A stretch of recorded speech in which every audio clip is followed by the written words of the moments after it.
जी नमस्कार बच्चों, कैसे हैं आप लोग। स्वागत है एक बार फिर आपका एजुकेटर प्लस परिवार में। मैं हूं सचिन। शुरुआत करते हैं बेटा आज के क्लास की। तो ये जो क्लास आपकी है प्रोडक्ट लाइफ साइकिल से रिलेटेड है, बहुत ही महत्वपूर्ण टॉपिक है। और ये मान के चलिएगा मार्केटिंग की जो डिफरेंट स्ट्रेटजी है वो सारी की सारी स्ट्रेटजी पीएलसी के अंदर कवर हो जाती है। इसी वजह से ये टॉपिक मैंने आपके लिए उठाया है ताकि आप बहुत सारी चीजों को एक साथ इनकलकेट करें। क्लियर। तो यूजीसी नेट कॉमर्स मैनेजमेंट जून 2023 के लिए हमारा ये जो टारगेट है इस पर हमें अच्छे से काम करना है। और मैं आपको बता दूं इस समय जो है हमारा रजिस्ट्रेशन ओपन हो चुका है। यूजीसी नेट कॉमर्स और मैनेजमेंट का जो बैच है, यूजीसी नेट पेपर 1 का भी बैच, सारे बैचेस आपके जो है प्ले स्टोर पर आप जाइए। एजुकेटर प्लस ये यहां पर आपको देखने को मिल रहा है, एजुकेटर्स प्लस, इसको डाउनलोड करिएगा। यहां सभी कोर्सेस आपको देखने को मिल जाएंगे। वहां इस कोर्स से संबंधित पूरी डिटेल होगी। और मैं आपको बता दूं ये जो तरीका रहेगा हमारा, किस तरीके से हम कोर्स को आगे बढ़ाएंगे। यहां कंप्लीट सिलेबस कवर होगा ही होगा, साथ में और भी कई सारी चीजें आपको यहां मिल रही हैं।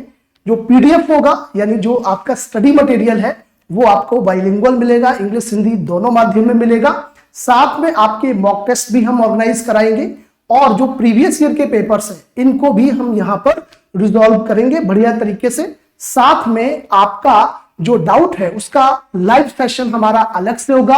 हाइब्रिड क्लासेस होंगी जिसमें वीडियो जो लेक्चर है वो भी मिलेंगे और साथ में आपकी जो लाइव क्लासेस है वो चलेंगी ही चलेंगी।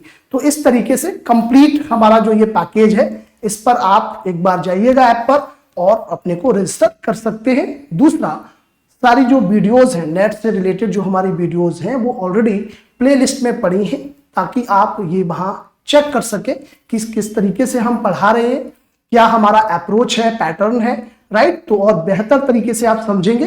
तो शुरू करते हैं बेटा आज का टॉपिक जिसमें हम बात करेंगे किसकी, प्रोडक्ट लाइफ साइकिल की। तो हमारा आज का जो टॉपिक है वो पीएलसी से संबंधित है। प्रोडक्ट लाइफ साइकिल की अगर बात करें, जैसे हमारा और आपका जीवन चक्र है ठीक वैसे ही उत्पाद का, प्रोडक्ट का भी एक लाइफ साइकिल होता है।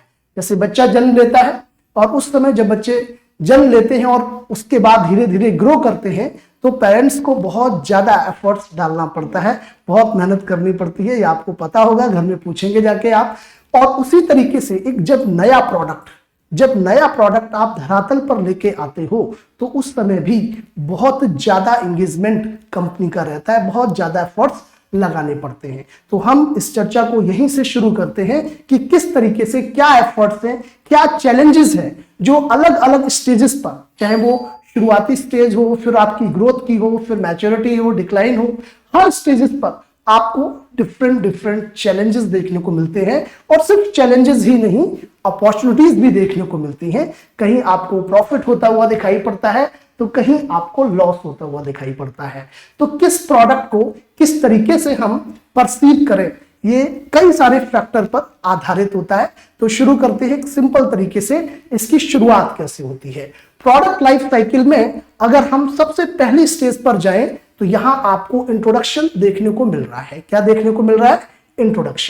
इंट्रोडक्शन स्टेज से आपको समझ में आ रहा होगा कि कोई भी प्रोडक्ट जब इंट्रोड्यूस किया जाता है मार्केट में तो ये उस स्टेज की बात हो रही है।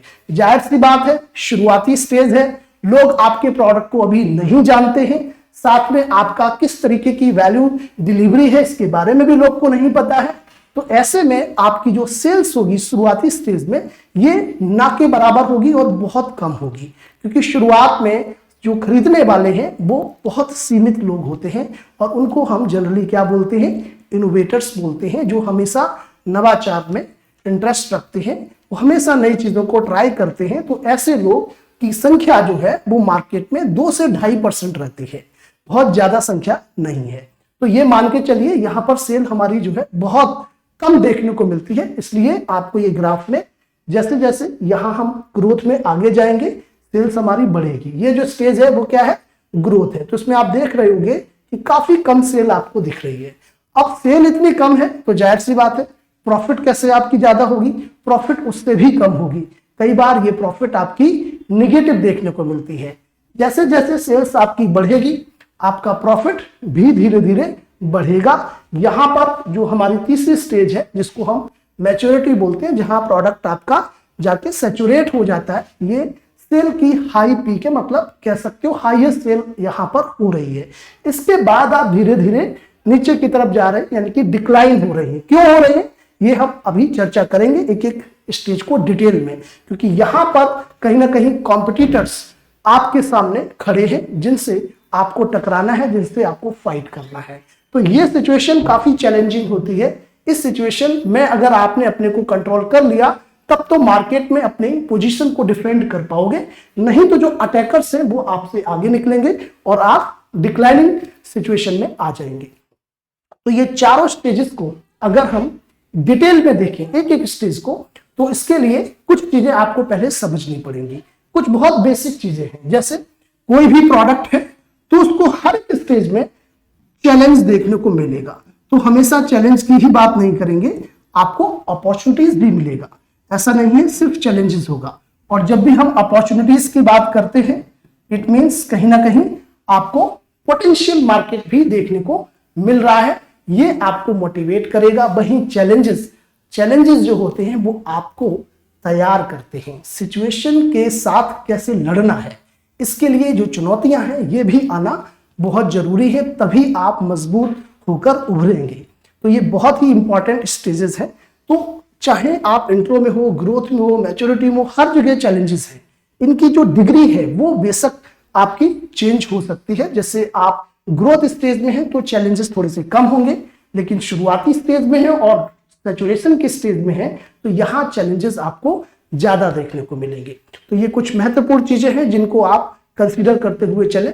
तो एक तो ये क्लियर है, हर एक प्रोडक्ट की साइकिल होती है, चाहे वो प्रोडक्ट आपका कितना भी ब्रांडेड क्यों ना हो। ये जरूर है कि कुछ ऐसे प्रोडक्ट्स होते हैं जिनकी साइकिल आपकी थोड़ी लंबी चलती है, या हम ये कह सकते हैं कि उस प्रोडक्ट पर इतना ज्यादा कंपनी काम कर रही है, वो लगातार उसके अंदर इनोवेशन ला रही है, नवाचार ला रही है, और भी वैल्यू जो आपकी हो सकती है अलग अलग तरीके से, उस पर वो काम कर रही है। चाहे वो प्रमोशन हो, चाहे वो डिस्ट्रीब्यूशन हो, चाहे वो पैकेजिंग हो, हर स्तर पर प्रोडक्ट पर अगर लगातार हम एनरिचमेंट करेंगे तो हमारी ये साइकिल लंबी चलेगी, यानी कि आप इस स्टेज को सस्टेन कर पाएंगे लंबे समय तक, राइट। फिर भी एक दिन जैसे जीवन का अंत होता है, वैसे प्रोडक्ट साइकिल में डिक्लाइन स्टेज भी देखने को मिलेगी। तो ये कुछ महत्वपूर्ण चीजें जो आपको माइंड में रखना है। और अब हम इस पर डिटेल में चर्चा करना शुरू करेंगे कि इंट्रोडक्शन स्टेज में किस तरीके की मार्केटिंग स्ट्रैटेजीज देखने को मिलती हैं। क्योंकि इस तरीके का जो सवाल है, इसमें जनरली जो सवाल पूछा जाता है वो स्ट्रैटेजी से रिलेटेड पूछा जाता है।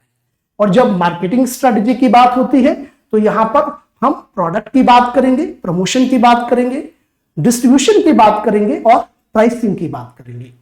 दूसरा एक और इंपॉर्टेंट यहां पर चीज दिखता है कि जब आप एक प्रोडक्ट लॉन्च करते हैं मार्केट में, तो वो मार्केट किस तरीके का है, ये भी आपकी जो स्ट्रैटेजी है इसको प्रभावित करता है। आप एक बहुत ही अवेयरफुल मार्केट में जा रहे हैं, ऐसे मार्केट में जा रहे हैं जहां ऑलरेडी इस प्रोडक्ट के बारे में लोगों को बहुत अच्छे से जानकारी है, जहां ऑलरेडी कॉम्पिटिटर्स प्ले कर रहे हैं, तो उस समय आपकी स्ट्रैटेजी किस तरीके की होगी। एक वो मार्केट है जो कि अनअवेयर है अभी इस प्रोडक्ट से, आपकी सामने कोई बहुत बड़े कॉम्पिटिटर है ही नहीं, क्योंकि अभी लोगों को इस प्रोडक्ट के बारे में पता नहीं है, प्रोडक्ट ही नहीं है अभी मार्केट में, तो कंपटीशन वहां पर नहीं है। तो एक ये भी सिचुएशन आपके सामने हो सकती है, या एक ऐसी सिचुएशन हो सकती है कि आपका जो टारगेट रिस्पोंडेंट है, यानी जो खरीदने वाला है, वो बहुत ज्यादा प्राइस सेंसिटिव है।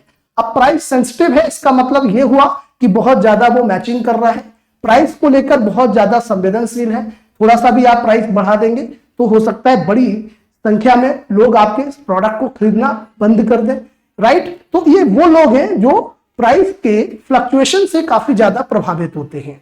तो इस तरीके की सिचुएशंस मार्केट में हो सकती है कि मार्केट अवेयर हो, मार्केट अनअवेयर हो आपके प्रोडक्ट से, कंपटीशन पहले से हो या फिर कंपटीशन ना हो, अगर है भी तो फिर मॉडरेट हो, या बहुत ज्यादा हाई कॉम्पिटिटिव मार्केट हो। ऐसे कई सिचुएशंस आपको देखने को मिल सकती हैं। तो कोई भी मार्केटर जब भी हम अगर पर्सपेक्टिव देखें यहाँ पर बिजनेसमैन का, तो प्रोडक्ट लॉन्च करने से पहले अपनी पूरी मार्केटिंग टीम को या फिर कोई एक्सपर्ट है इस एरिया में, तो उन्हें ये सर्विसेज देती है, उनको ये काम देती है, एक तरीके से प्रोजेक्ट देती है कि हमें बताइएगा कि इस प्रोडक्ट को लॉन्च करना सही होगा या नहीं होगा, या what is the right time, इसका सही समय क्या होगा, इसकी फिजिबिलिटी किस तरीके से है। ऐसे कई मुद्दों पर सबसे पहले वो एनालिसिस करेगी, अध्ययन करेगी। उसके बाद अगर रिजल्ट बढ़िया होगा, फ्रूटफुल दिखेगा, तब वो किसी भी एक नए प्रोडक्ट को लॉन्च करेगी। इसका मतलब साफ है, ये डिसीजन बहुत ही स्ट्रैटेजिक है।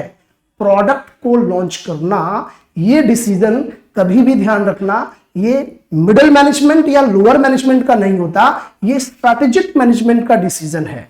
प्रोडक्ट लॉन्च करना एक बहुत ही सामरिक रूप से अगर देखें तो ये बहुत महत्वपूर्ण है किसी ऑर्गेनाइजेशन के लिए। तो यहां पर स्ट्रैटेजिक मैनेजमेंट यानी टॉप मैनेजमेंट का इन्वॉल्वमेंट सीधा सीधा होता है। तो यहां जो स्ट्रैटेजी होती है कंपनी की, वो बिजनेस लेवल पर स्ट्रैटेजी होती है, जिसको आप क्या बोल सकते हो, टॉप लेवल स्ट्रैटेजी।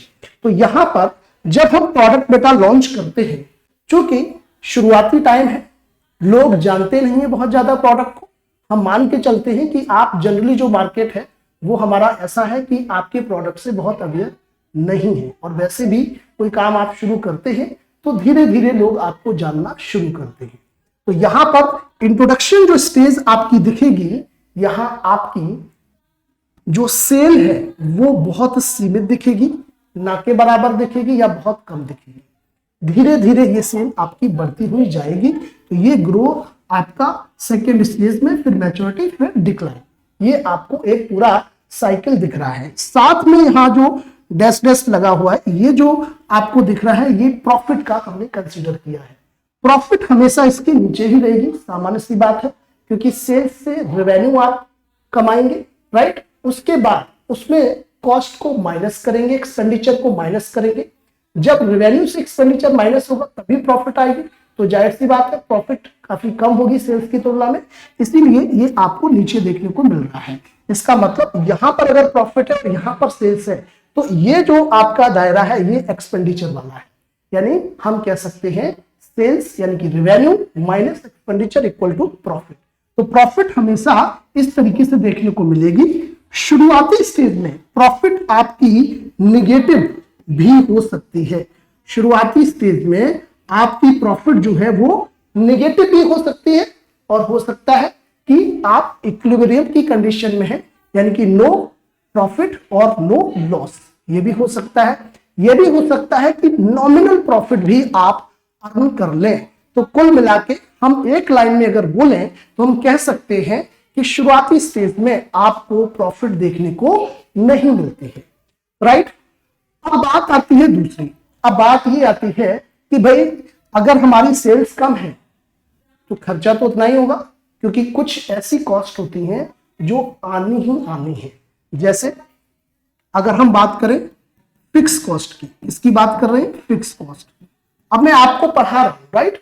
जब मैं आपको पढ़ाता हूं तो मेरे ऊपर जो खर्चा हो रहा है, खासकर अगर मैं फिक्स की बात करूं तो हमारी इस पूरे जो हमारा स्टूडियो है इसका खर्चा आया, इस पे पूरे इंफ्रास्ट्रक्चर का जो खर्चा आया वो तो फिक्स है। अब इसमें हम 10 लोग पढ़ाएं, 1000 लोग हम ऑनलाइन पढ़ाएं या 5000 पढ़ाएं, बट ये जो स्टूडियो हमने बनाया हुआ है, ये पूरा जो इंफ्रास्ट्रक्चर सेट किया है, ये हमारा वन टाइम एक खर्चा है।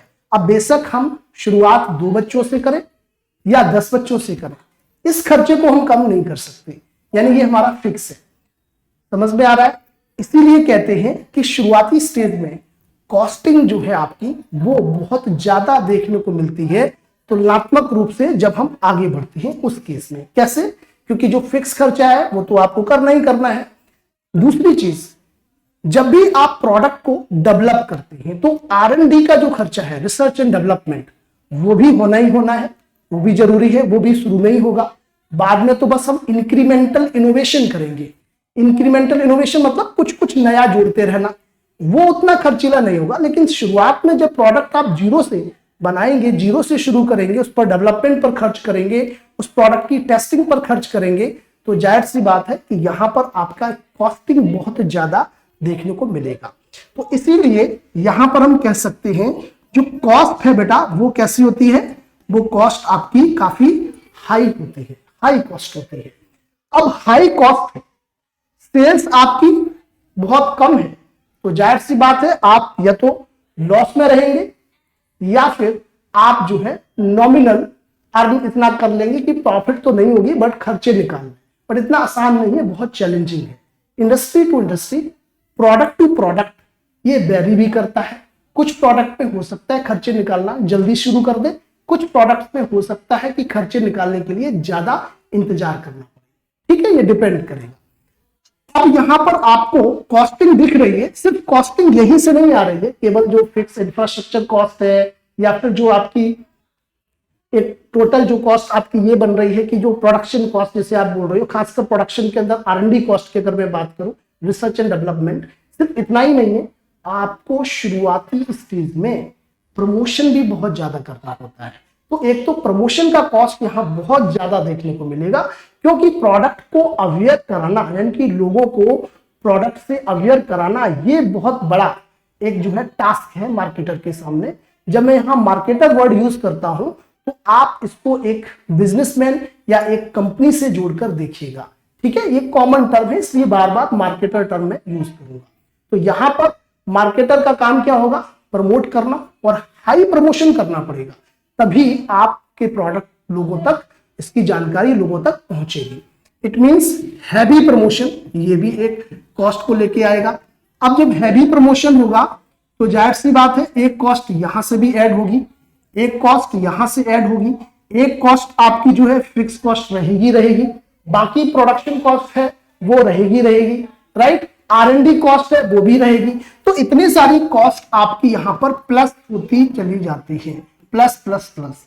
इसीलिए कई बार एग्जाम में ये पूछा जाता है कि जो शुरुआती स्टेज है प्रोडक्ट लाइफ साइकिल की, इसमें किस तरीके की प्राइसिंग स्ट्रेटजी का प्रयोग किया जाता है। तो एग्जाम में अगर ये सवाल पूछा जाए तो हमारा जवाब यहां पर क्या होता है, कॉस्ट प्लस स्ट्रेटजी।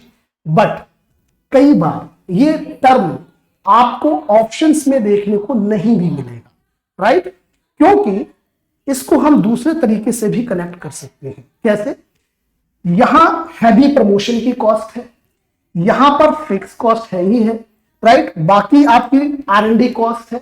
इतनी सारी जो कॉस्ट ये आ रही है, क्योंकि हैवी प्रमोशन है इसके लिए, इसका मतलब प्रोडक्ट आपका नया है, लोग अभी से नहीं जानते, और अगर लोग इसे नहीं जानते तो इसका मतलब आपका प्रतिद्वंदी, आपका कॉम्पिटिटर भी मार्केट में अभी अवेलेबल नहीं है। अगर आप हैवी प्रमोशन कर रहे हैं, अगर आपके प्रोडक्ट को लोग जानते नहीं है, यानी कि इस प्रोडक्ट से मार्केट अवेयर ही नहीं है, तो कहीं ना कहीं प्रोडक्ट आपका नया है। तो ऐसे में जब तक नए लोग आएंगे मार्केट के अंदर, जब तक कॉम्पिटिटर एंट्री करेगा, तब तक आप जो है अपनी कॉस्ट, जो इतनी सारी कॉस्ट निकल रही है इसके अंदर आ रही है, इस कॉस्ट को रिकवर करने की कोशिश करेंगे। इसलिए यहां पर हमारी जो प्राइसिंग की स्ट्रेटजी है वो क्या हो सकती है, वो यहां पर हाई प्राइसिंग स्ट्रेटजी, या हम कह सकते हैं हाई प्राइस हम रख सकते हैं, या इसका नाम ले सकते हैं स्किमिंग। क्या वर्ड यूज किया मैंने बेटा, स्किमिंग। ये स्किमिंग वर्ड का मतलब क्या है, स्किमिंग का मतलब होता है जैसे आप स्किमिंग करते हैं, ऊपर ऊपर से क्रीम निकालते हैं। कई बार होता है मार्केट में जब नई चीज लेके जाते हैं, कंपटीटर होता नहीं है, और शुरुआत में खरीदने वाले जो लोग हैं वो इनोवेटर्स होते हैं। वो आम आदमी नहीं खरीदता है शुरुआत में प्रोडक्ट, शुरुआत में सिर्फ वही खरीदता है जिसको शौक होता है कि हम नई नई चीजें ट्राई करें। ऐसे लोगों के लिए pricing is not a big deal, यहाँ पर प्राइसिंग उनके लिए बहुत ज्यादा मैटर नहीं करता। लेकिन धीरे धीरे जब प्रोडक्ट आम आदमी तक पहुंचेगा तब यहाँ पर प्राइस सेंसिटिविटी दिखेगी। क्योंकि प्राइस सेंसिटिविटी क्यों दिखेगी, क्योंकि उस समय जब आप आम आदमी तक पहुंचेंगे, यानी कि ग्रोथ के बाद मैच्योरिटी की तरफ बढ़ेंगे, यानी कि जब लोग बड़ी संख्या में आपके प्रोडक्ट को अडॉप्ट करेंगे, उस समय मार्केट में कॉम्पिटिटर भी आ जाएगा। और जब वो कॉम्पिटिटर आ जाएगा तो लोग फिर आपके प्रोडक्ट को उसके प्रोडक्ट के साथ मैचिंग करेंगे। और वो मैचिंग सिर्फ क्वालिटी में नहीं होगी, वो मैचिंग क्वालिटी में होगी, पैकेजिंग में होगी, प्रमोशन में होगी। वो मैचिंग आपकी सबसे बड़ी जो चीज यहां पर देखने को मिलती है वो है प्राइसिंग। प्राइसिंग के मैचिंग सबसे अधिक होती है क्योंकि यहाँ सेंसिटिविटी की बात हो रही है।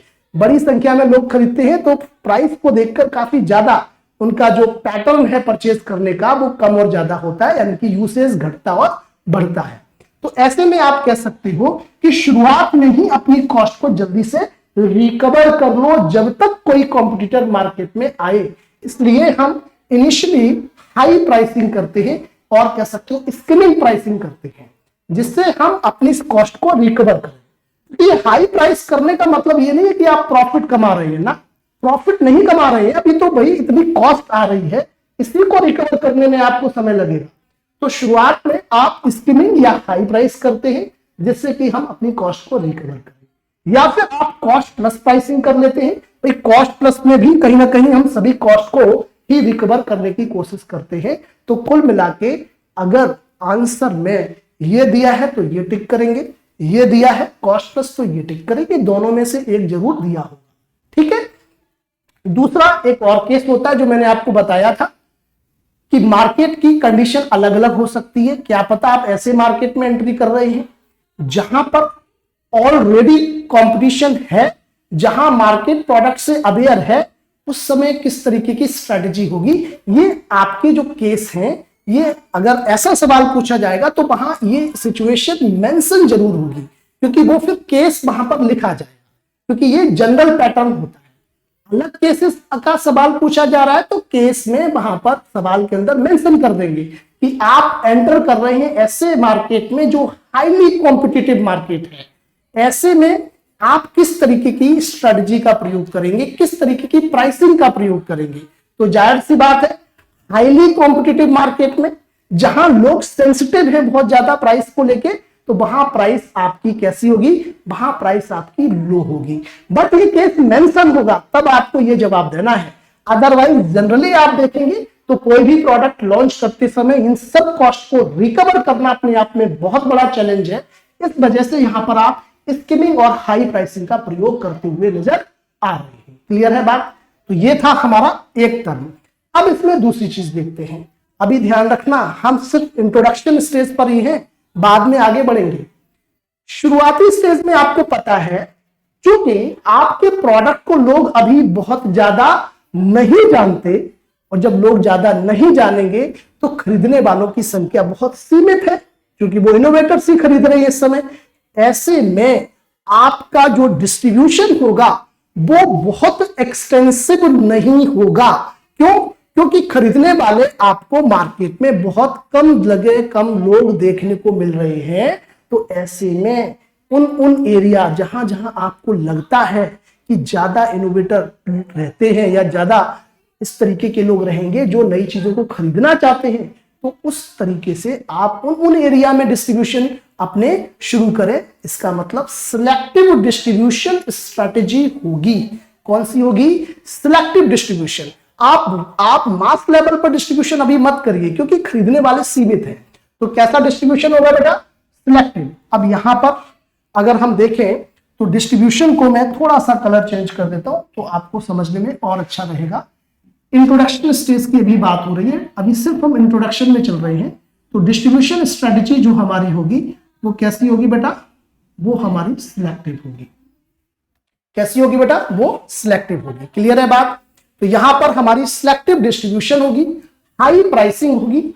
और शुरुआत में, अभी हम इंट्रोडक्शन ही कवर कर रहे हैं, तो शुरुआत में प्रोडक्ट आपका बहुत एडवांस नहीं होगा। शुरुआत में आपका जो प्रोडक्ट होता है वो बहुत बेसिक होता है, क्योंकि अभी लोगों का बहुत फीडबैक नहीं आया है। जब लोगों का फीडबैक आएगा तब हम और ज्यादा इसको ऑगमेंट करेंगे। ऑगमेंटेशन का मतलब इसमें कुछ एनरिचमेंट करेंगे, कुछ नया और जोड़ेंगे। बट शुरुआत में हमारा प्रोडक्ट जनरली कैसा होता है? बेसिक प्रोडक्ट होता है।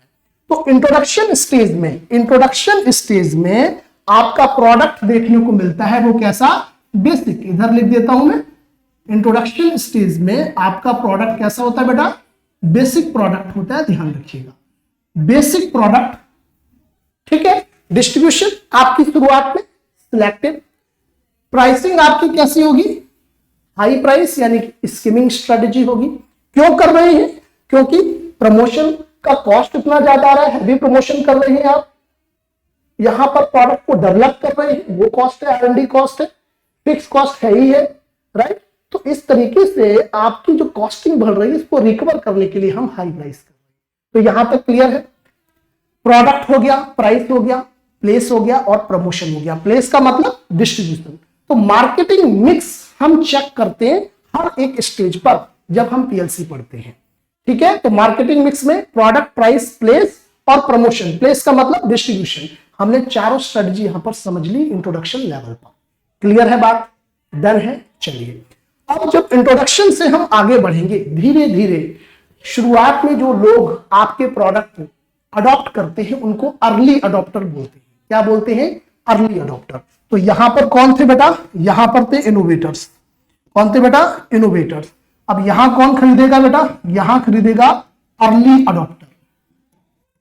Early adopter. और ये कौन होते हैं बेटा? ये होते हैं लेट अडॉप्टर।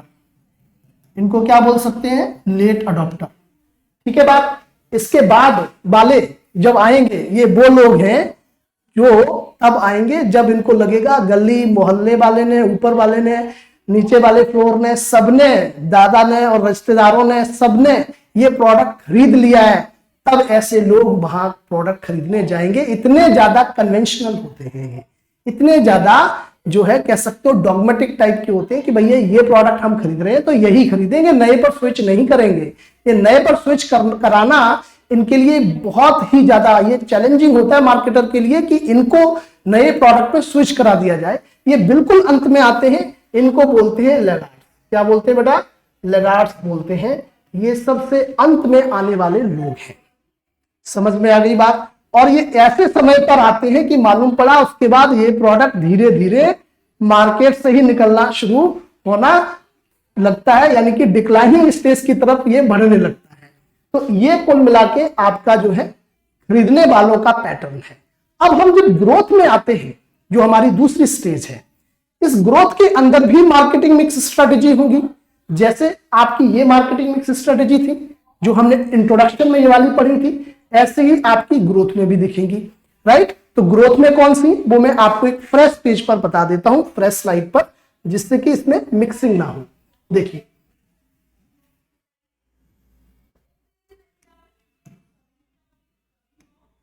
जब भी हम ग्रोथ पर आते हैं, अभी इंट्रोडक्शन हो गया ये वाला, ये इंट्रो हो गया बेटा, अब हम आते हैं ग्रोथ पर।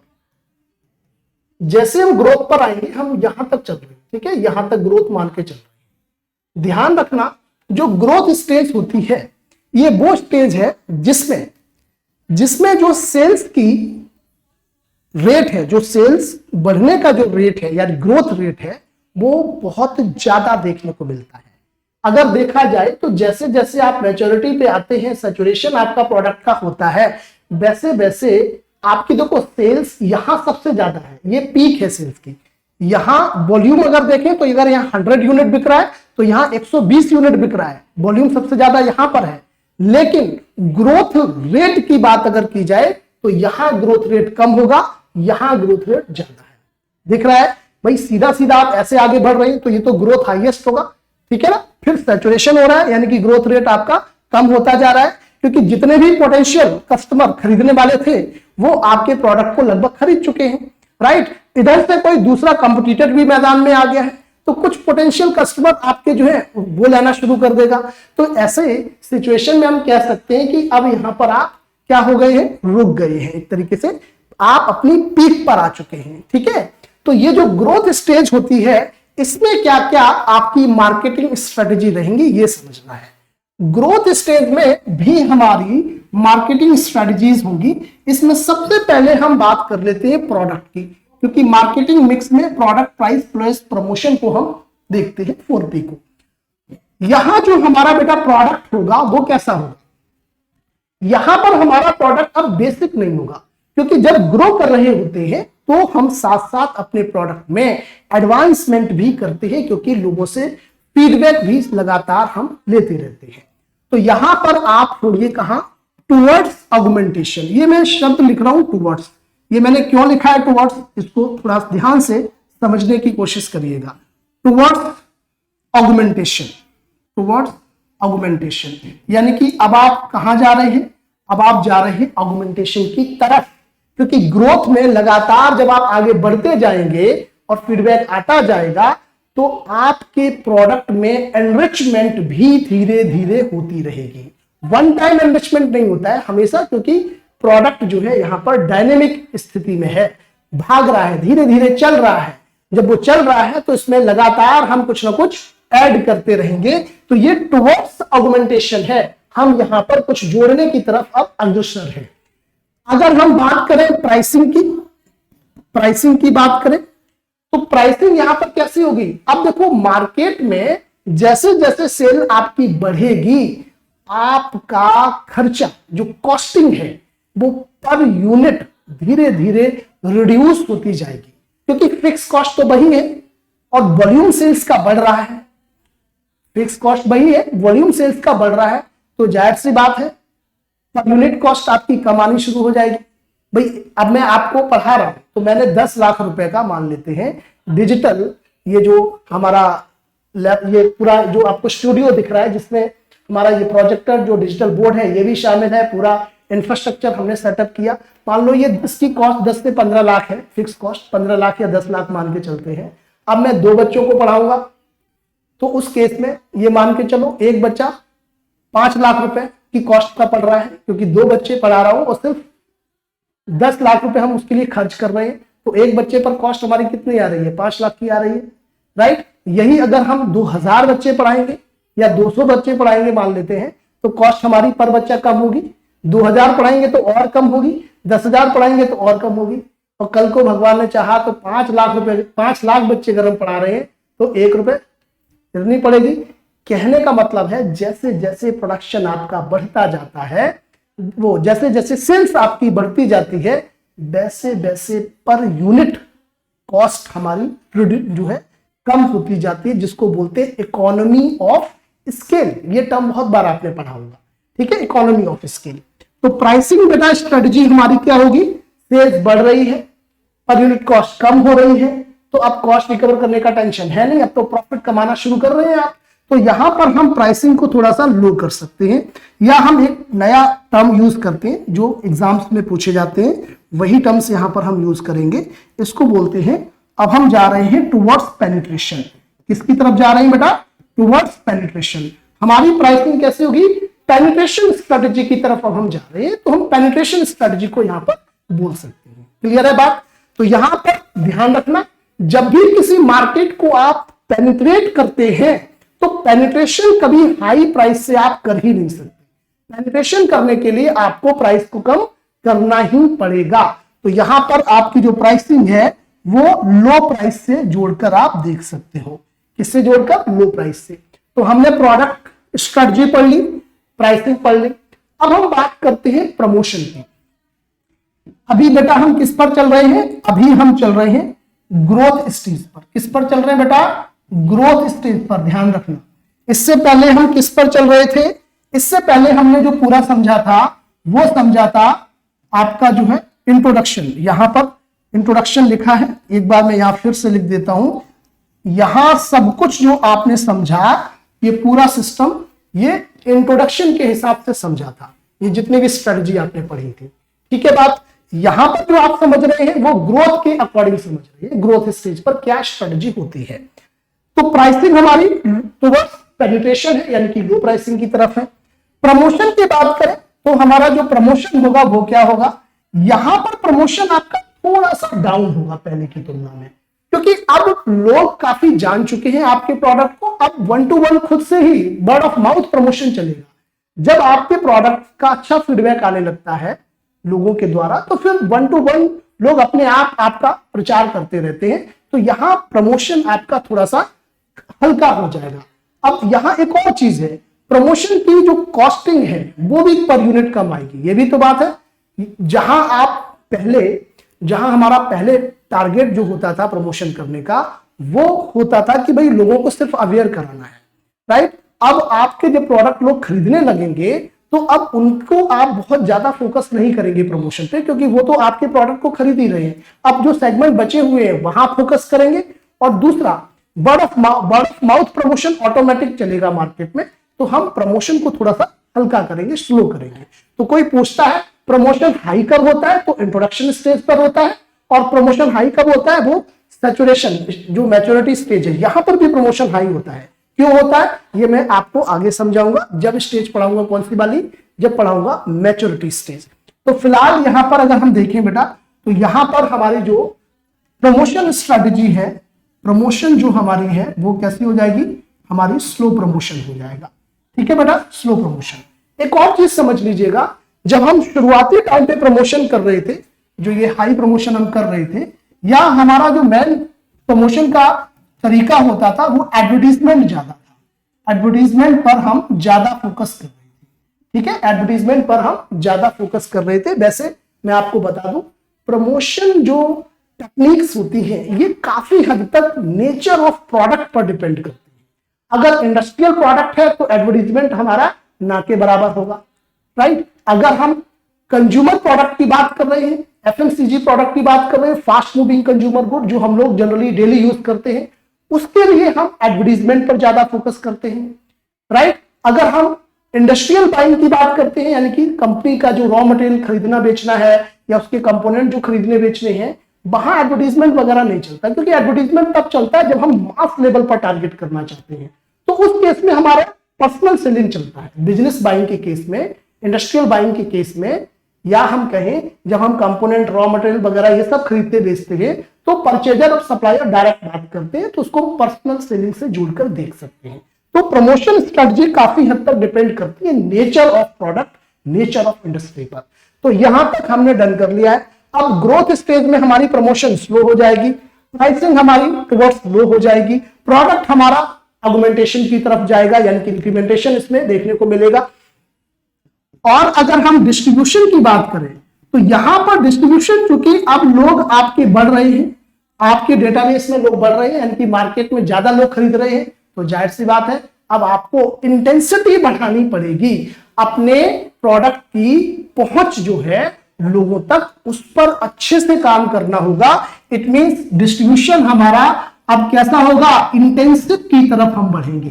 किसकी तरफ बढ़ेंगे? इंटेंसिव डिस्ट्रीब्यूशन की तरफ अब हम लोग चलेंगे। ये यहां इंपॉर्टेंट है, टुवर्ड्स इंटेंसिव डिस्ट्रीब्यूशन। देखो सवाल इनसे पूछे जाते हैं, ये 4 साइकिल, जो 4 स्टेजेस है साइकिल की, ये सब जानते हैं। ठीक है, एक और चीज मैं यहां पर आपको दिखा दूं कि प्रोडक्ट, प्राइस और प्लेस प्रमोशन, ये तो चारों हो गई। प्लेस का मतलब होता है डिस्ट्रीब्यूशन। तो चारों स्ट्रेटजी हमने ग्रोथ की समझ ली। अब यह भी पूछा जा सकता है कि क्या ग्रोथ स्टेज पर यह संभव है कि हम एक इस तरीके का इंक्रीमेंटेशन करें जो डिसरप्टिव लेवल पर हो। इंक्रीमेंटेशन भी 2 तरीके का होता है। जैसे हम प्रोडक्ट में कुछ घटा बढ़ा रहे हैं, ठीक है, जैसे हमने कहा ऑगमेंटेशन करेंगे, एनरिचमेंट करेंगे। तो एनरिचमेंट का मतलब कुछ जोड़ना, जो पुराना है उसमें कुछ नया नया जोड़ते रहना। कई बार ऐसा होता है कि सवाल ये पूछ लिया जाता है कि डिसरप्टिव लेवल का इनोवेशन कब होता है। डिसरप्टिव का मतलब होता है बहुत बड़े स्केल पर इनोवेशन करो। तो जाहिर सी बात है ग्रोथ स्टेज पर आप बहुत डिसरप्टिव लेवल का इनोवेशन नहीं करेंगे। क्यों नहीं करेंगे? क्योंकि आपका प्रोडक्ट तो अभी ग्रो कर रहा है, अच्छा खासा भाग रहा है मार्केट में, तो हम डिसरप्टिव इनोवेशन की तो जरूरत ही नहीं है। ये जरूरत तो तब होती है जब प्रोडक्ट बिल्कुल खत्म सा हो रहा होता है, मार्केट में सैचुरेट होता है और फिर डिक्लाइनिंग की सिचुएशन में आ जाता है। तब आपको लगता है कि कुछ इतना बड़ा चेंज कर दिया जाए प्रोडक्ट में, कुछ हाई लेवल का इनोवेशन कर दिया जाए, डिसरप्टिव लेवल का कर दिया जाए, जिससे कि प्रोडक्ट में वापस से उछाल आ जाए, राइट। तो वो तो तब जरूरत है जब आप सैचुरेट हो गए हैं, क्योंकि डिसरप्टिव इनोवेशन करना भी कोई छोटा डिसीजन नहीं है, it's also a strategic decision. क्योंकि प्रोडक्ट का आप बहुत कुछ बदलने वाले हो, तो जब बहुत कुछ बदलेगा तो वो प्रोडक्ट मार्केट के लिए थोड़ा नया भी हो सकता है। मालूम पड़ा कि फिर से आपको हाई प्रमोशन, एग्रेसिव प्रमोशन और इसके साथ साथ और भी कई, क्योंकि फंड भी लगेगा, बजट भी लगेगा, तो ये डिसीजन इतना आसान नहीं होता है। लेकिन यस, ये डिसीजन लिया भी जाता है, और जब ये लिया जाता है तो साइकिल पता है कैसा चलता है। तो जो साइकिल आपकी ऐसे हो रही थी वो यहां से वापस से उठ जाती है और ऊपर की तरफ चली जाती है, इस तरीके से, राइट। इस तरीके से आपको ग्राफ देखने को मिलेगा। तो ये था हमारा ग्रोथ लेवल पर। इसी तरीके से मैच्योरिटी पे आते हैं। अब हम एक काम करते हैं, ये तो हमने ग्रोथ का पेज कर दिया पूरा स्लाइड, ये हमने इंट्रोडक्शन की पूरी स्लाइड कर दी। अब हम तीसरी जो स्लाइड ले लेते हैं वो उस पर हम डिस्कस कर लेते हैं, वो है आपका मैच्योरिटी की स्टेज में हमारा किस तरीके का सिचुएशन होगा। ये पूरा हम वापस से एक साइकिल बनाते हैं और यहां पर हम मैच्योरिटी देख रहे हैं। देखो इस तरीके से सिचुएशन बनेगी आपकी मैच्योरिटी में। मैच्योरिटी का मतलब ऐसा नहीं है कि आप बिल्कुल इस तरीके से हॉरिजॉन्टल हो जाएंगे, ऐसा नहीं है। रियल जो डायग्राम है मैच्योरिटी का वो इस तरीके से बनता है, इस तरीके से मैच्योरिटी में, इसमें भी थोड़ा बहुत उछाल ऊपर नीचे होती रहती है। तो ये जो हमारी स्टेज है वो क्या है, वो है हमारी मैच्योरिटी स्टेज। अब हम इस पर सॉल्व करने वाले हैं, ठीक है। इस पे क्या क्या स्ट्रेटजी है, कैसे रहती है, इन पर हम बात कर लेते हैं। फटाफट से एक बार हम लिख देते हैं। ये हम जो डिस्कस कर रहे हैं वो प्रोडक्ट की सैचुरेशन स्टेज, मैच्योरिटी स्टेज, इस पर हम बात करने जा रहे हैं। चलिए तो अब इसको भी एक एक करके देखेंगे। यहां पर भी हम मार्केटिंग स्ट्रेटेजी की बात करेंगे। किसकी बात करेंगे बेटा, मार्केटिंग स्ट्रेटेजी। यहां भी बात होगी प्रोडक्ट की, यहां भी बात होगी प्लेस की, यहां पर भी बात होगी आपकी प्राइस की, और यहां पर भी बात होगी किसकी, प्रमोशन की। ये चारों पी हम यहां पर देख लेते हैं। बिल्कुल सिंपल है, सैचुरेशन लेवल पर है। कॉम्पिटिटर यहां पर बहुत अच्छा खासा आ चुका है, तभी आप सैचुरेट हुए, ध्यान रखना। कॉम्पिटिटर्स यहां आ चुका है और आपका जो अपना कस्टमर बनना था वो आपने ऑलमोस्ट डन कर लिया है। ऐसे में अब आपका बना हुआ कस्टमर भी बिगाड़ेगा कौन, आपका कॉम्पिटिटर। तो आप यहां से डिक्लाइन में आ सकते हैं, आपकी प्रोडक्ट नीचे जा सकती है। ऐसे में आपको यहां पर इनोवेशन करने की जरूरत है, कुछ कुछ नया करने की जरूरत है। इसलिए आपको प्रोडक्ट यहां पर कैसा देना होगा, ऑगमेंटेड प्रोडक्ट देना होगा। यानी कि ऑगमेंटेशन यहां पर आपको लगातार करना है। क्या करना है, ऑगमेंटेशन यहां पर आपको लगातार करना है। ये भी कह सकते हो कि यहां पर आपको इनोवेशन करने की जरूरत होगी। इनोवेशन दो तरीके का हो सकता है, इंक्रीमेंटल इनोवेशन हो सकता है और आपका डिसरप्टिव इनोवेशन हो सकता है। डिसरप्टिव इनोवेशन करना बड़ा डिसीजन कहा जाता है, लेकिन इंक्रीमेंटल इनोवेशन करते रहना चाहिए, ये आपका जरूरी है। डिसरप्टिव तो बहुत अप्रूवल वगैरह होगा टॉप मैनेजमेंट का, तब जाके आप करोगे। बट इंक्रीमेंटल इनोवेशन करना ये जो है एक तरीके से जो प्रोडक्ट डिपार्टमेंट है ये अपने स्तर पर भी डिसीजन ले पाता है, क्योंकि एम्पावरमेंट मैनेजमेंट ने उसे इतना किया होता है। तो जो इंक्रीमेंटल इनोवेशन है, something new in existing one, जो पहले से था उसमें कुछ कुछ नया करते रहना और मार्केट में अपनी प्रेजेंस को, अपनी पोजीशन को बचाए रखना। तो यहां पर डिफेंसिव प्ले करता है। यहां पर मार्केट लीडर, क्योंकि मार्केट लीडर है, आप मार्केट में बहुत ऊपर पहुंच गए हैं, आप लीडर बन चुके हैं। अब इस लीडिंग पोजीशन को बचा के रखना ये बहुत ही चैलेंजिंग है। इसलिए यहां पर कंपटीशन के पर्सपेक्टिव से अगर देखें तो यहां आपकी जो स्ट्रेटेजी होती है वो डिफेंसिव स्ट्रेटेजी होती है, अपने को बचाए रखना, अपनी पोजीशन को बचाए रखना। तो यहां पर प्रोडक्ट ऑगमेंटेशन की तरफ प्लेस की बात करें तो प्लेस में हम क्या पढ़ते हैं, डिस्ट्रीब्यूशन पढ़ते हैं। तो डिस्ट्रीब्यूशन हमारा कैसा होगा, इंटेंसिव डिस्ट्रीब्यूशन होगा। कैसा होगा बेटा, इंटेंसिव। बहुत अच्छा खासा डिस्ट्रीब्यूशन करना पड़ेगा, हर गली मोहल्ले में आपका सामान मिले, यानी कि लोगों की रीच में हो, लोगों की रीच में हो, इस पर आपको काम करना होगा। प्राइसिंग अगर आप देखें तो यहां पर आपकी लो प्राइसिंग होगी, इसमें कोई डाउट ही नहीं है। यहां पर लो प्राइसिंग होगी, या कह सकते हो हाईली कॉम्पिटिटिव प्राइसिंग होगी, या कह सकते हो गोइंग रेट प्राइसिंग होगी, जो मार्केट में चल रही है उसके हिसाब से आपको भी चलना होगा।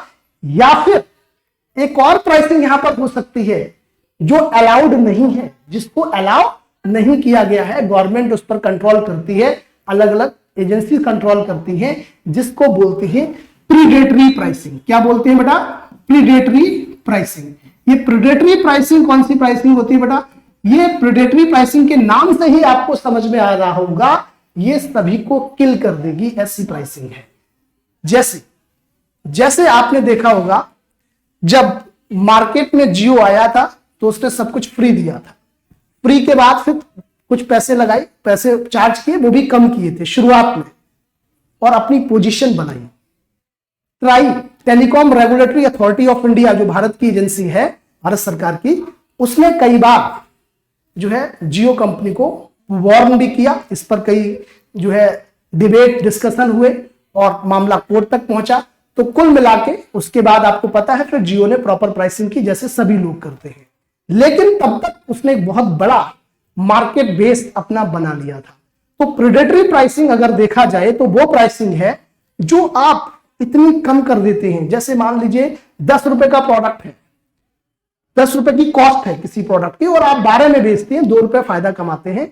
यदि आप उस 10 रुपए के प्रोडक्ट को 2 रुपए में बेचना शुरू कर दें, 10 रुपए की कॉस्ट के प्रोडक्ट को, तो 8 रुपए के लॉस में आप प्रोडक्ट बेच रहे हैं। मान लो आपके पास 4 बिजनेस सेगमेंट और हैं जहां से अच्छी प्रॉफिट आपको कमा रहे हैं, आप और भी कई सारे काम कर रहे हैं, वहां से ह्यूज प्रॉफिट आप अर्न कर रहे हैं, तो उस केस में आपको लगता है चलो कोई बात नहीं, ये वाला सेगमेंट हम बिल्कुल लॉस में चलाएंगे। लेकिन क्यों चला रहे हैं लॉस में? क्योंकि भविष्य को देखते हुए, क्योंकि आज अगर हम इसको लॉस में चला रहे हैं बहुत कम प्राइस करके, तो बाकी के जो लोग हैं वो हमारे सामने अधिक समय तक टिक नहीं पाएंगे, क्योंकि उनके पास जरूरी नहीं है कि इतना सारा रिसोर्स बेस हो, इतना सारा फंड हो। तो उस केस में वो लोग धीरे धीरे मार्केट से आउट होना शुरू हो जाएंगे। क्यों आउट होंगे? क्योंकि आप 10 रुपए की चीज को 2 रुपए में बेचोगे, वो 10 रुपए की चीज 2 रुपए में नहीं बेच पाएंगे और कस्टमर को चाहिए क्या? सस्ता। तो उस केस में कस्टमर आपके पास आएगा, तो उनके कस्टमर भी आपके पास आ जाएंगे, तो वो धीरे धीरे मार्केट से आउट हो जाएंगे और बाद में आपकी स्थिति क्या होगी? मोनोपोली की, क्योंकि आपका एकाधिकार होगा मार्केट में, क्योंकि कोई सब्स्टिट्यूट अवेलेबल नहीं होगा आपके प्रोडक्ट का। तो ऐसे में बाद में आप एक्सप्लॉइट भी कर सकते हो। तो इस वजह से, और करते ही एक्सप्लॉइट है, बाद में फिर ये हाई प्राइस कर देते हैं। क्यों? क्योंकि फिर कोई ऑल्टरनेट है ही नहीं कस्टमर के सामने। तो ऐसे में सरकार की ये जिम्मेदारी है कि इस चीज को वो गवर्न करे, मॉनिटर करे। इसलिए प्रेडेटरी प्राइसिंग हमारे देश में अलाउड नहीं होती है, बट फिर भी अप्रत्यक्ष रूप से कंपनीज इसको प्रैक्टिस करती रहती हैं। ये स्टेज हमारी कौन सी वाली हमने डिस्कस की? ये थी मैच्योरिटी स्टेज। इसके बाद यहां से अगर आपने इनोवेशन में, इसी में अगर हम कंसीडर करें, मैच्योरिटी में आपको लगता है कि अब हम टिकने वाले नहीं है, हमें हाई लेवल का इनोवेशन करना है, तो आप डिस्ट्रप्टिव इनोवेशन पर जा सकते हैं और वापस से एक बार फिर से उछाल मार्केट में ले सकते हैं। इसके बाद की जो स्टेज है वो है डिक्लाइन।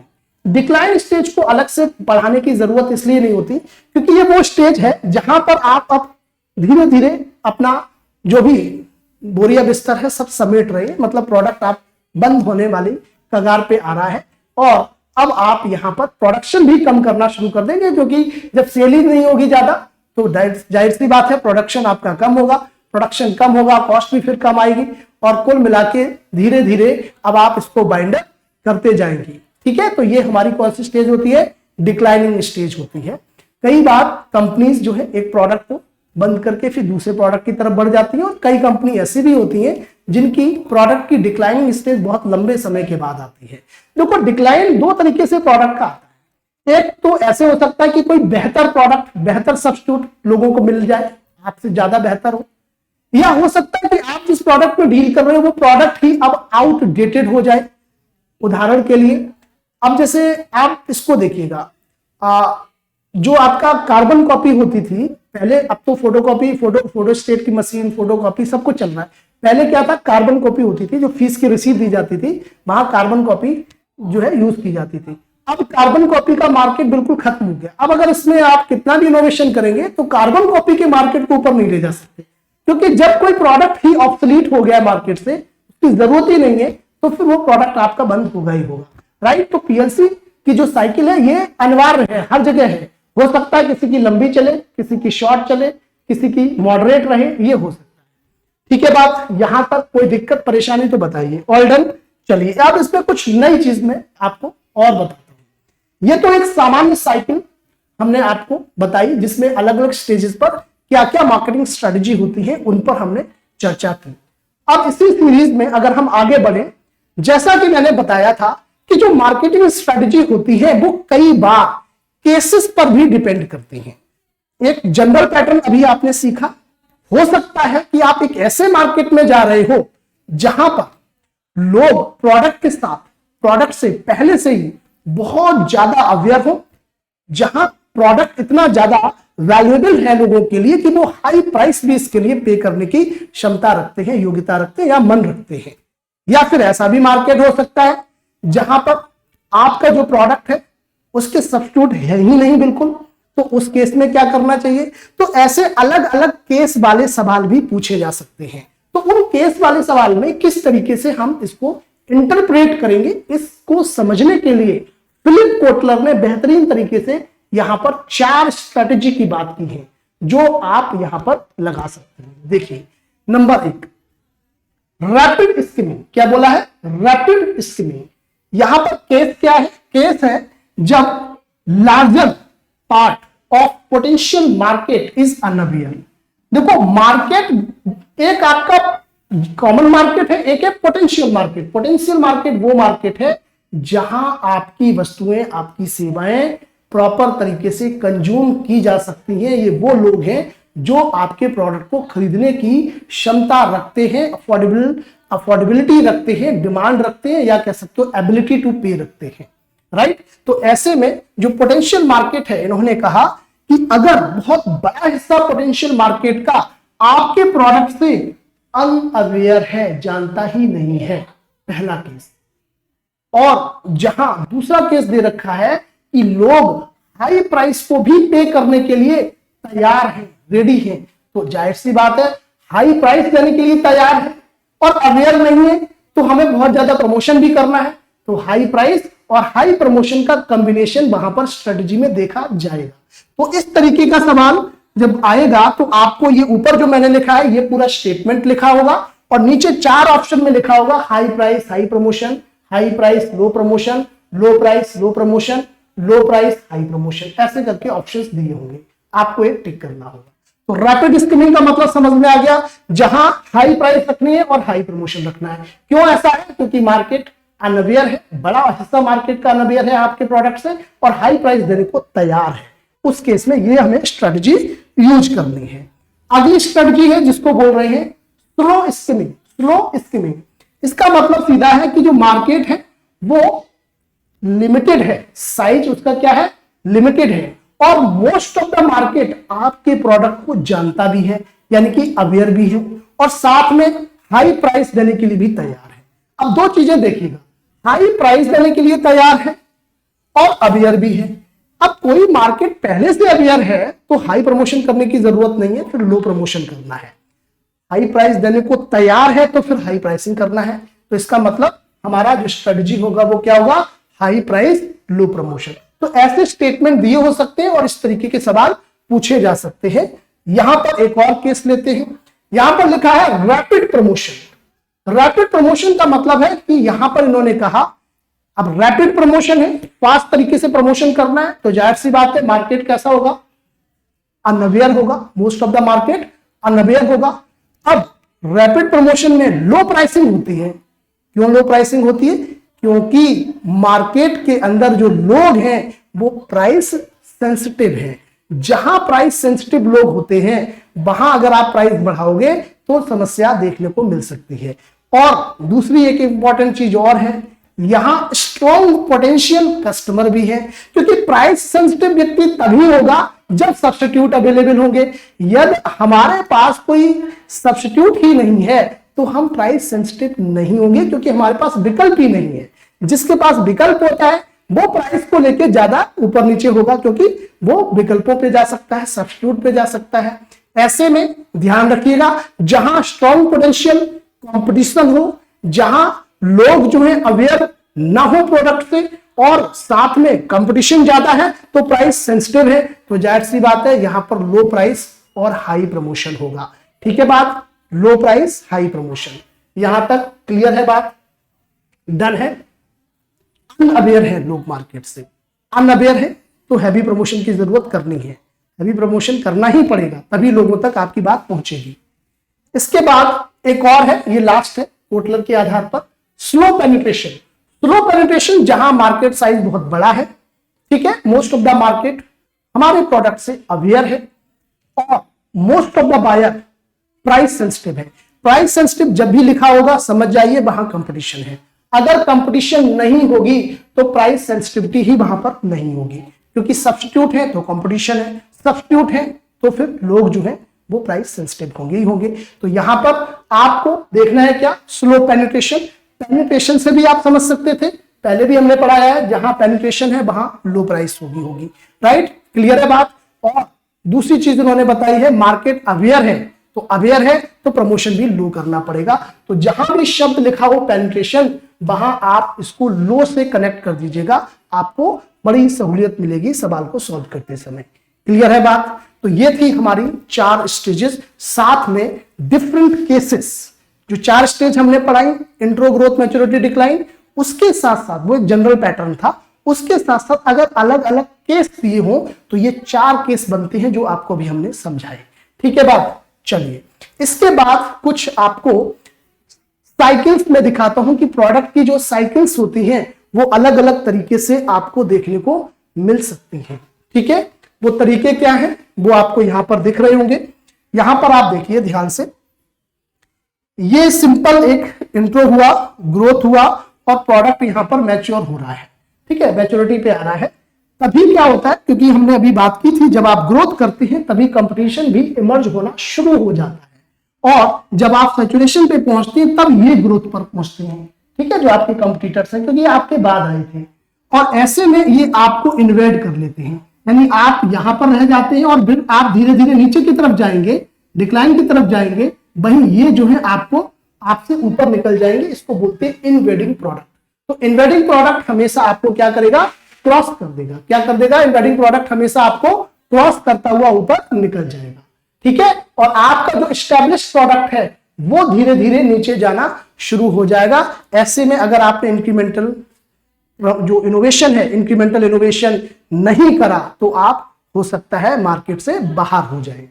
तो यहां पर इसको इस तरीके से जोड़कर देख सकते हो, इंक्रीमेंटल इनोवेशन इस तरीके से है, मतलब थोड़ा थोड़ा इनोवेशन करना, और डिसरप्टिव इनोवेशन होगा तो सीधा आप ऊपर की तरफ जाएंगे, क्योंकि वो बहुत ही ज्यादा प्रोडक्ट को पूरा का पूरा बदल के रख देता है। यहां पर कुछ जोड़ रहे हो, यहां पूरा चेंज कर रहे हो, इसलिए आप इसको इंक्रीमेंट को ऐसे देखते हैं और डिसरप्टिव को आप इस तरीके से देख रहे हैं, जो रेडिकल इनोवेशन के नाम से भी जाना जाता है। कैसा? रेडिकल लेवल पर। क्लियर बात? एक और यहां पर आपको देखने को मिल सकता है साइकिल। यहां 3 साइकिल मैंने बनाई है, यहां से भी सवाल पूछा जाता है। वैसे इस पर विस्तृत चर्चा भी अलग से की जा सकती है, लेकिन फिर वो लेक्चर काफी लंबा हो जाएगा, क्योंकि इस पर भी आप पूरा आधा घंटे का लेक्चर बनता है।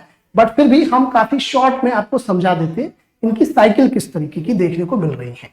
यहां पर है स्टाइल, यहां पर है फैशन, और यहां पर है फैड। स्टाइल, फैशन और फैड। ध्यान से देखें, स्टाइल की जब बेटा बात होती है, देखो स्टाइल बहुत तेजी से नहीं बदलती है, स्टाइल काफी लास्टिंग होती है। लास्टिंग मतलब बहुत लंबे समय तक चलती है, लॉन्ग लास्टिंग कह सकते हैं।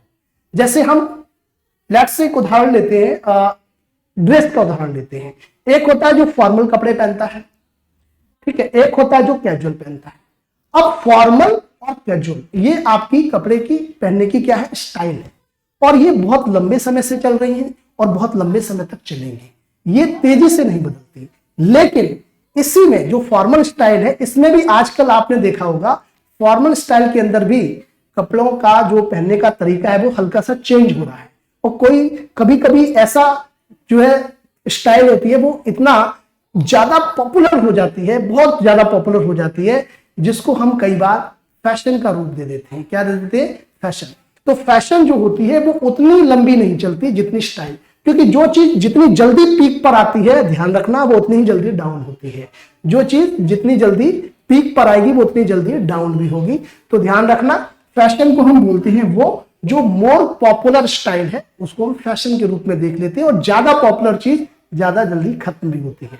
ठीक है, तो स्टाइल और उसके बाद फैशन की बात होती है, इसलिए इसकी साइकिल आपको देख रहे होंगे, ये थोड़ा लंबा चलेगा और ये कुछ समय के बाद नीचे आ जाएगी। एक होता है फैड।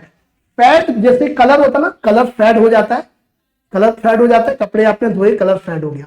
वैसे फैड का मतलब होता है ये वो फैशन है। फैशन में भी वो फैशन हो सकती है जो बहुत ही तेजी से उभरती है। अब देखो स्टाइल के अंदर हमने क्या देखा, स्टाइल से कनेक्ट किया फैशन। स्टाइल में भी कोई एक ऐसा एलिमेंट जो बहुत तेजी से मार्केट में पॉपुलर हो रहा है वो हम फैशन के रूप में लेते हैं। और फैशन में भी हो सकता है कि कोई एक ऐसी चीज मार्केट में आई जो बहुत तेजी से उठी और तुरंत फिर नीचे गई, जो तो बोला जाएगा फैड।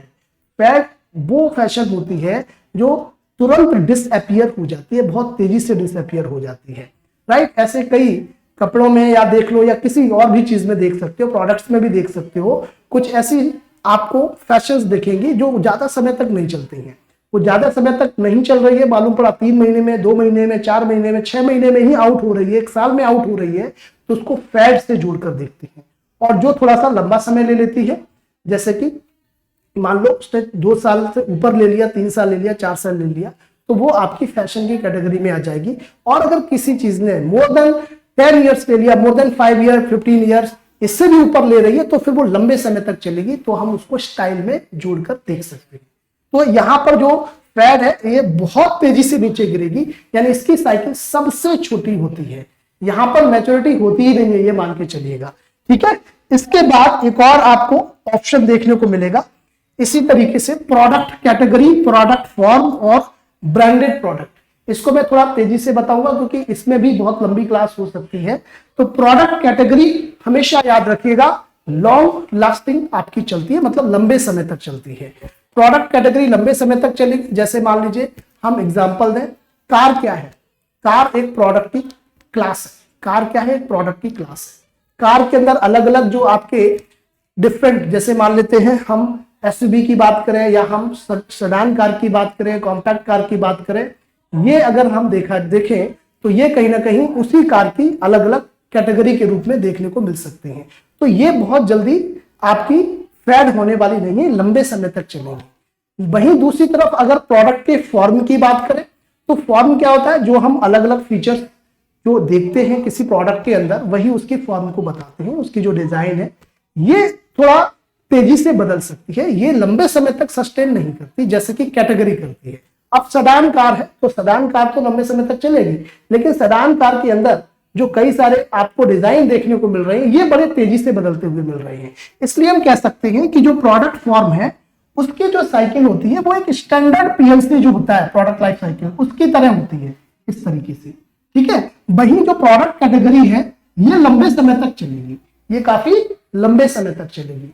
वही जो ब्रांडेड प्रोडक्ट है इसमें दोनों चीजें हो सकती हैं। ये हो सकता है कि एक स्टैंडर्ड पीएलसी की तरह चले, हो सकता है कि और जल्दी खत्म हो जाए, इस तरीके से भी हो सकती है साइकिल। इसकी साइकिल थोड़ा बड़ी है, इसकी साइकिल बहुत छोटी दिख रही है ब्रांडेड प्रोडक्ट की। लेकिन ब्रांडेड प्रोडक्ट में मैंने बताया 2 चीजें होती हैं, एक साइकिल ऐसी भी बन सकती है और एक साइकिल ऐसी भी बन सकती है। मतलब ब्रांडेड प्रोडक्ट की साइकिल लंबी भी हो सकती है और शॉर्ट भी हो सकती है, क्योंकि कई ब्रांड ऐसी आती है, आज आई और 3 महीने में डिसअपियर हो जाती है, 6 महीने में या 2 साल में डिसअपियर हो जाती है। एक वो ब्रांड है जो 10 साल से चल रही है, राइट। अब लक्स का साबुन है, लक्स जो है काफी लंबे समय से मार्केट में सस्टेन कर रहा है। अब हम कार को ले लें तो आप टाटा सफारी देखो, बहुत लंबे समय से मार्केट में जो है काम कर रही है, यानी कि ये जो वो ब्रांडेड प्रोडक्ट है जिसकी साइकिल थोड़ी सी बड़ी है। वहीं दूसरी तरफ अगर हम मटीज कार को लें, मटीज नाम आपने सुना होगा, और नहीं सुना है तो आप समझ जाइए, इसीलिए नहीं सुना है क्योंकि वो जल्दी से आई और जल्दी से चली गई। तो कुछ प्रोडक्ट ऐसे भी ब्रांडेड हो सकते हैं जो तेजी से डिसअपियर होते हैं, कुछ लंबे समय तक चल सकते हैं। तो दोनों केस आपके देखने को मिलेंगे। क्लियर है बात? इसी तरीके से यहां ये वाली स्टेजेस भी देखने को मिल सकती हैं। इसको बोलते हैं पहले हम ग्रोथ कर रहे हैं, फिर स्लंप कर रहे हैं, राइट, नीचे जा रहे हैं। अब ये डिपेंड करता है नेचर ऑफ प्रोडक्ट्स पर, कि वो प्रोडक्ट किस तरीके का है। एब्सोल्यूट तो नहीं हो रहा है जल्दी से, या ऐसा तो नहीं प्रोडक्ट में आप लगातार इनोवेशन नहीं कर पा रहे हैं, है ना। तो ऐसे कई केसेस हो सकते हैं। तो आपको इस तरीके की साइकिल मिल सकती है, ऐसी साइकिल भी मिल सकती है, राइट। जैसे ये वाली मैं आपको साइकिल दिखा रहा हूं, ये एक प्राइमरी साइकिल है जो जनरली होती है, फिर वापस से डिक्लाइन होते होते भी इसमें थोड़ा सा उछाल आया। हो सकता है कि डिसरप्टिव इनोवेशन कहीं ना कहीं कर दिया हो, तो वापस से ये रीसाइकिल हो रही है। तो कुल मिला के हम जो साइकिल ये जनरल पैटर्न पढ़ते हैं, सिर्फ ऐसा किताबों में देखने को मिलता है। रियल जो डायग्राम है वो इस तरीके के होते हैं, ऐसे हो सकते हैं, ऐसे हो सकते हैं, इस तरीके के भी हो सकते हैं। हो सकता है कि इस तरीके का मिले, ऐसा फिर ऊपर ऊपर चलता जाए, इस तरीके से ऐसे भी आपको डायग्राम देखने को मिल सकते हैं। ये डिपेंड करता है कि ऑर्गेनाइजेशन किस तरीके से प्रोडक्ट पर मेहनत कर रहा है, कितना इनोवेशन कर रहा है, किस तरीके का इनोवेशन है, इंक्रीमेंटल है, डिसरप्टिव है। अब मान लो डिसरप्टिव इनोवेशन है तो आप इस तरीके से जा रहे हैं, और डिसरप्टिव इनोवेशन है तो आप सीधे ऊपर की तरफ चले जाएंगे, राइट। इंक्रीमेंटल इनोवेशन होगा तो हल्का सा ऊपर जाएंगे, जो मैं अभी दिखा रहा था। इंक्रीमेंटल धीरे धीरे, है ना, इस तरीके से।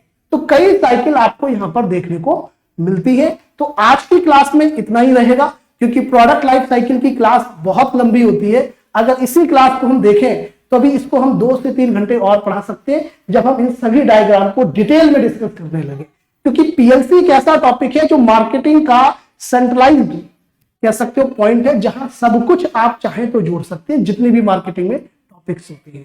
तो आज के लिए इतना ही काफी है, बाकी मिलते हैं फिर नेक्स्ट क्लास में। तब तक के लिए पुरानी क्लासेस को देखते रहिएगा। कोई दिक्कत परेशानी तो बताइएगा। और एजुकेटर्स प्लस जो हमारा ऐप है, इसको आप गूगल प्ले स्टोर में जाके डाउनलोड कर सकते हैं। तो आज ही से डाउनलोड कर लीजिएगा, ठीक है। और इसको तसल्ली से पढ़ लीजिएगा, मैं पढ़ के नहीं सुनाऊंगा, तसल्ली से बाद में पढ़ना। कि हाइब्रिड बैच हमारा वीडियो जो है वो आपको रिकॉर्डेड वीडियो भी मिलेंगे, लाइव क्लासेस भी मिलेंगी, डाउट क्लासेस आपकी लाइव होंगी और डिस्कशन क्लासेस आपकी लाइव होंगी। साथ में कंप्लीट स्टडी मटेरियल आपका रहेगा, हिंदी और अंग्रेजी दोनों माध्यम में रहेगा। और उसके साथ साथ टॉपिक बेस्ड आपका टेस्ट भी रहेगा। और जो एनटीए का सॉफ्टवेयर है उस पर, उस लेवल पर हमारा पूरा मॉक टेस्ट सीरीज भी चलेगी। काफी डिटेल्ड असेसमेंट हम यहाँ पर करेंगे। तो ये कोर्स जो है आपका लिस्ट हो चुका है ऐप पर, ठीक है। तो आप जल्दी से जल्दी इस पे एनरोल कर सकते हैं और आने वाले यूजीसी नेट जून 2023 के लिए, जेआरएफ के लिए, नेट के लिए पूरा अपना टारगेट कर सकते हैं। बाकी हमारी क्लासेस प्लेलिस्ट में मौजूद हैं, उनमें भी आप देख सकते। खैर वहां एमसीक्यू क्लासेस ज्यादा मिलेंगी, आप चेक कर लीजिएगा। और अच्छा लगता है, मन बनता है तो इधर जरूर आइए। फीस बहुत कम रखी गई है, फीस आप देख लीजिए ऐप पर, काफी कम मिलेगी। तो आज यहीं पर क्लास को विराम देते हैं, फिर मिलते हैं जल्द आपसे। Okay bye, take care, see you in the next class.